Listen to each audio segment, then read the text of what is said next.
وہ کالے کلوٹے بلال، جن کے بارے میں بخاری کی حدیث کے الفاظ ہے کلہما، کوئلہ پھر بھی کچھ چمک ہوتی ہے، کوئلے میں پھر بھی کچھ سفید پن ہوگا، لیکن بلال کوئلے سے زیادہ کالے، ہونٹے موٹ، یہ موٹے ہونٹ اور کالا رنگ اور کوئلے سے زیادہ کالا۔ لیکن اللہ کے نبی فرماتے ہیں اے بلال، ایسا کون سا عمل کرتے ہو کہ میں نے تمہیں جنت جب مجھے دکھائی دی تو میں نے جنت کے اندر تمہارے جوتوں کی آواز سنی، یعنی اللہ نے مجھے بتا دیا بلال سے میں اتنی محبت کرتا ہوں کہ بلال کو جنت دے کر رہوں گا۔ حضرت بلال کہتے ہیں اے اللہ کے رسول، زیادہ عمل تو میں نہیں کرتا، لیکن بس میرا ایک عمل ایسا ہے، وہ یہ ہے کہ میں بغیر وضو کے کبھی نہیں رہتا، جب بھی میرا وضو ٹوٹتا ہے میں فوراً وضو بنا لیتا ہوں اور 2 4 6 8 رکعت میں نفل نماز ضرور پڑھ لیتا ہوں۔ قضاء حاجت گیا، پیشاب و پائخانہ کیا، فوراً میں نے وضو بنایا، میں بغیر وضو کے نہیں رہتا ہوں، جب بھی وضو ٹوٹتا ہے تو فوراً وضو بنا کر میں 2 رکعت 4 رکعت نفل ضرور پڑھ لیتا ہوں۔ اللہ کے نبی کہتے ہیں بلال، یہی وہ نیک عمل ہے جس نے تمہیں تمام صحابہ سے ممتاز کر دیا ہے، تمام صحابہ سے آگے بڑھا دیا ہے۔ اتنا کہنا تھا، اس مسجد میں بڑے بڑے امیر، بڑے بڑے مہاجن، بڑے بڑے ساہوکار، بڑے بڑے چودھری اور سرمایہ کار اور پیسے والے لوگ بیٹھے ہوئے تھے، چیخ پڑے اے بلال، تمہاری شادی نہیں ہوئی ہے، او بلال تمہیں ایک نیک لڑکی کی ضرورت ہے، اے بلال تم نکاح کرنا چاہتے ہو، آؤ اے بلال آؤ میرے گھر چلو، میری چاند جیسی خوبصورت بیٹی ہے، آؤ میرے گھر چلو، پانی لے کر وہ تمہارے سامنے آئے گی، ایک نظر تم میری بیٹی پہ ڈال لو، اس کا چہرہ دیکھ لو، اس کے ہاتھ کی ہتھیلی دیکھ لو، اے بلال اگر میری بیٹی تمہیں پسند آ جائے تو میں اپنی بیٹی کا نکاح تمہارے ساتھ کرنے کو تیار ہوں۔ اے بلال، اللہ کے رسول نے تمہیں جنتی کہا ہے، اگر تمہارے ساتھ میری بیٹی بیاہ دی جائے، تمہارے ساتھ میں اپنی بیٹی کا نکاح کر دوں تو میری بیٹی بھی تمہاری صحبت میں نیک عمل کرنے والی ہو جائے گی اور وہ بھی جنت کی حقدار ہو جائے گی، اور دیندار لڑکے سے شادی کرنے کی وجہ سے شاید اللہ میری بھی بخشش کر دے، اللہ میری بھی مغفرت فرما دے۔ میرے بھائیوں، جیسے اللہ کے نبی نے یہ کہا کہ بلال میں نے تمہارے جوتوں کی آواز جنت میں سنی ہے، صحابہ نے یہ نہیں دیکھا بلال کے ہونٹ کتنے موٹے ہیں، ان کے گال کتنے کالے ہیں، ان کا چہرہ کتنا بڑا ہے، ان کی آنکھیں کیسی ہیں، پھر اس پر نظر نہیں ڈالی۔ بڑے بڑے امیر صحابہ نے اپنی لڑکیوں کی پیشکش کر دی، اے بلال انہوں نے پہلے کہہ دیا ہے، پہلے ان کی بیٹی دیکھ لو، اگر پسند آ جائے تو کر لو اور اگر نہ آئے تو میرے گھر آؤ۔ اے بلال ایک نظر میری بیٹی پر بھی ڈال لو، اے بلال اگر میری بیٹی تمہیں پسند آ جائے تو میں بھی نکاح کرنے کے لیے تیار ہوں۔ میرے بھائیوں، دینداری کو معیار بنایا گیا، دینداری کو معیار بنایا گیا، دینداری کو میرے بھائیوں کسوٹی بنایا گیا ہے، وہاں شکل و صورتوں کو نہیں دیکھا گیا، کہا ان اللہ لا ينظر الى اجسامکم ولا الى صورکم، اللہ تمہاری شکلیں نہیں دیکھتا، اللہ تمہارے جسموں کو، شریر کو نہیں دیکھتا، اللہ تو تمہارے تقوی کو دیکھتا ہے، تمہارے دلوں کو دیکھتا ہے۔ یہ بلال تھے، یہ بلال۔ میرے بھائیوں، اسی طریقے سے ایک انصاری لڑکی کی طرف ایک صحابی کو بھیجا گیا، کہا اللہ کے نبی نے جاؤ تمہاری شادی نہیں ہوئی ہے، کہا نہیں، تم فلاں فلاں گھر پہ جاؤ، وہاں ایک انصاری کی لڑکی رہتی ہے، ایک نظر اس کو دیکھ لو اور اس کے گھر والوں سے کہہ دینا کہ اللہ کے رسول صلی اللہ علیہ وسلم نے تمہیں اپنی بیٹی کا نکاح میرے ساتھ کرنے کے لیے کہا ہے، جاؤ تمہارا نکاح ہو جائے گا۔ یہ آدمی جاتے ہیں، یہ صحابی رسول جاتے ہیں، دروازے کو دستک دیتے ہیں، گھر کے اندر کوئی مرد نہیں ہے، وہی لڑکی جس کو دیکھنے کے لیے بھیجا گیا ہے گھر میں اکیلی ہے، دروازے کی اوٹ سے سوال کرتی ہے، تم تو موبائل چلانے میں شرماتی نہیں ہو، تم تو میسنجر اور واٹس ایپ چلانے میں شرم و حیا نہیں محسوس کرتی ہو، تم تو فیس بک چلا رہی ہو، تم تو راستوں میں موبائل پر بات کرتی ہوئی چلی جانا تمہارے لیے کوئی شرم و حیا کی بات نہ رہی۔ وہ عورت تھی، لڑکی تھی،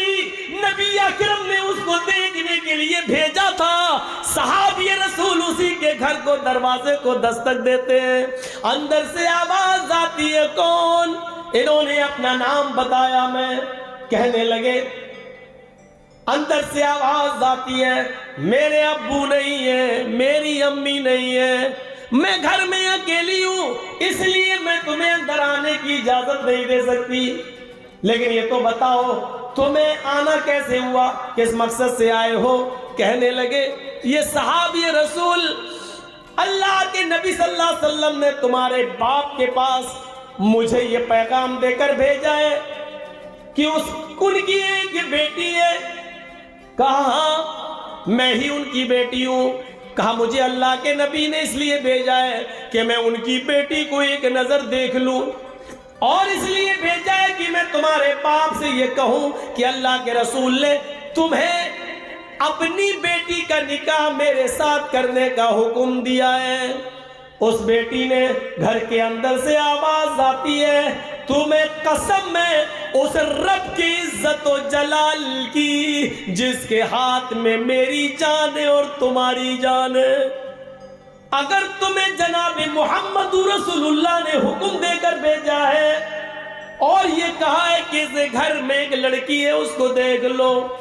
تو میں اپنے گھر کے دروازے کھول دیتی ہوں اور دروازے پر کھڑی ہو کر صرف اپنی شکل تمہیں دکھا دیتی ہوں، تم ایک نظر مجھے دیکھ لو اور پھر جو کام تمہیں میرے باپ سے کہنا ہے، نبی کا فرمان سنانا ہے، وہ سنا دینا، میں دروازہ بند کر دوں گی۔ اس نے کہا،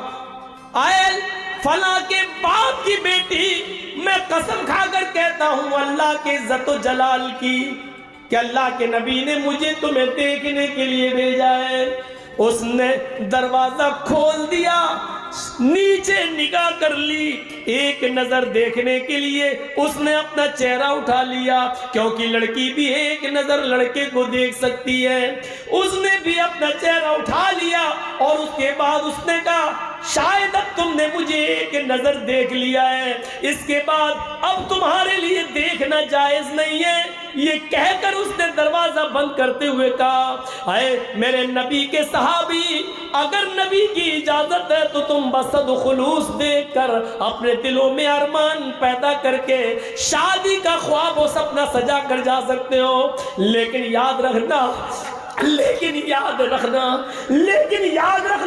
اگر اللہ کے نبی کے حکم کے بغیر تم آئے ہو اور نبی کی حکم کے بنا تم نے مجھے دیکھا ہے تو کعبے کے رب کی قسم قیامت کے دن میں تمہارا دامن پکڑوں گی، یہاں تم نے مجھے دیکھا ہے، اس کا حساب و کتاب کل میں قیامت کے دن تم سے لوں گی۔ یہ کہہ کر اس نے اپنا دروازہ بند کر دیا۔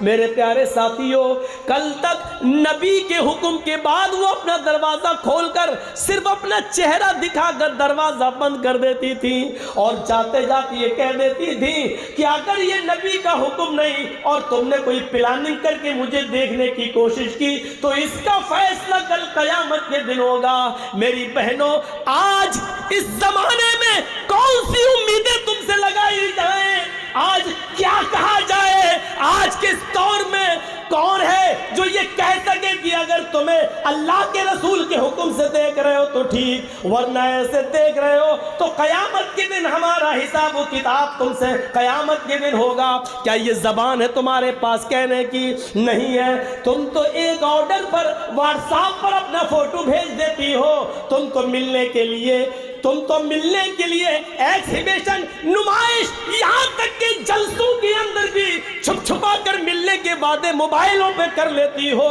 میری بہنوں، قیامت کے دن ہم کیا جواب دیں گے؟ کیا ہمیں مرنا نہیں ہے؟ کیا ہمیں اللہ کے سامنے نہیں آنا ہے؟ کیا حساب و کتاب ہمیں نہیں دینا ہے؟ کیا زندگی بھر ہمیں اسی دنیا میں رہنا ہے؟ کیا ہم نے یہ سوچ رکھا ہے؟ ہم غور تو کریں، کیا ہم اس دنیا میں ہمیشہ ہمیش کے لیے آئے ہیں؟ ہم اپنا حساب و کتاب کے خود ذمہ دار ہیں۔ قیامت کے دن ہر انسان کو اپنا اپنا حساب و کتاب دینا ہوگا۔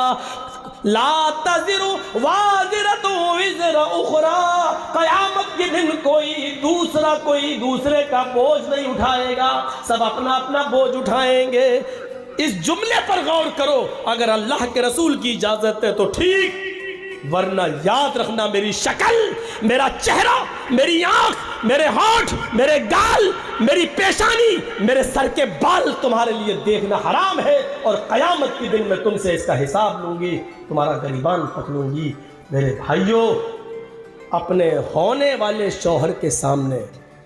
جس کے لیے تم حلال ہونے جا رہی ہو اور جس کے لیے پوری زندگی تم اس کی زندگی بننے جا رہی ہو، شادی سے پہلے اس کو بھی ایک نظر کے بعد دوبارہ دیکھنا جائز نہیں ہے۔ تو اوروں کے سامنے ہمارا آنا جانا، بیٹھنا، بات کرنا، گپے شپے کرنا اور وعدے کرنا اور ہوٹلوں میں بیٹھ کے چائے پینا، یہ کہاں سے جائز ہو جائے گا؟ اتنی سی عقل اگر ہمیں آ جائے تو ہم جس کے ساتھ میرا رشتہ ہو رہا ہے اور جس کو میں ایک نظر دیکھنے جا رہا ہوں کہ یہ میری بیوی بنے گی زندگی بھر کے لیے، اس لڑکی کے لیے بھی جائز نہیں ہے کہ ایک نظر مجھے دیکھنے کے بعد اور میں اس کو ایک نظر دیکھنے کے بعد پھر شادی تک اس کو دیکھوں۔ جب دوبارہ اس کو دیکھنے کی اجازت نہیں ہے، اس کو جو میری بیوی بننے جا رہی ہے، اس کو جو میرا شوہر بننے جا رہا ہے، تو پھر غیروں کے سامنے آنے کی اجازت کیسے ہو سکتی ہے؟ اتنی سی بات اگر ہم سمجھ لیں تو سب معاملہ